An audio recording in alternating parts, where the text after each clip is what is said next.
And our CBS 4 team coverage focuses now on how 9/11 impacted and changed the lives of Americans, and those in our Muslim community were no exception. They still battle stereotypes and hate in the aftermath of the attack. CBS 4's Austin Carter is live in Miami Gardens with that side of the 9/11 story. Austin?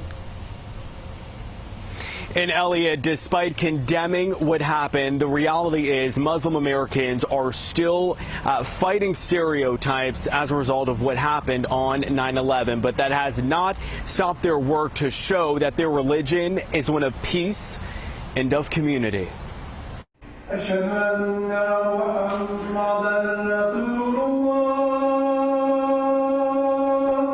Tessin Siddiqui has a story all too familiar for Muslim Americans after September 11th, 2001. On 9/11, I was on college campus. It was my second year starting college, and it changed dramatically from that point onwards. Siddiqui says an entire generation of Muslims faced questioning and interrogations about their faith. It has something to do with Islam or Muslims. You know, explain and explain again. We felt other, that we are not treated as American citizens. A 2017 Pew Research Center survey of Muslim Americans found nearly half of those who responded experienced at least one instance of religious discrimination in the past year. Nearly half also experienced support because of their religion.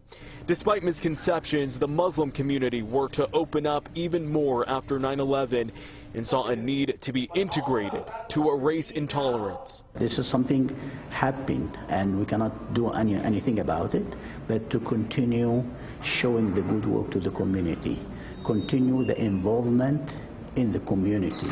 That work continues 2 decades later. At the Islamic Center of Greater Miami, a food drive helps hundreds in the area, regardless of faith, with foods and even school supplies. Out of the religion, first of all, as a Muslim, we're supposed to share. Secondly, make you feel good. Meanwhile, inside the mosque, a prayer service to recognize what happened on 9/11 and as a reminder of their open door with the community. State Representative Christopher Benjamin, who represents voters in a portion of North Miami-Dade County, was in attendance. He converted to Islam just 3 weeks before 9/11. He says folks in Florida are more accepting. They see that Muslims are just as much part of their community as anyone else. We're just as American as anyone else.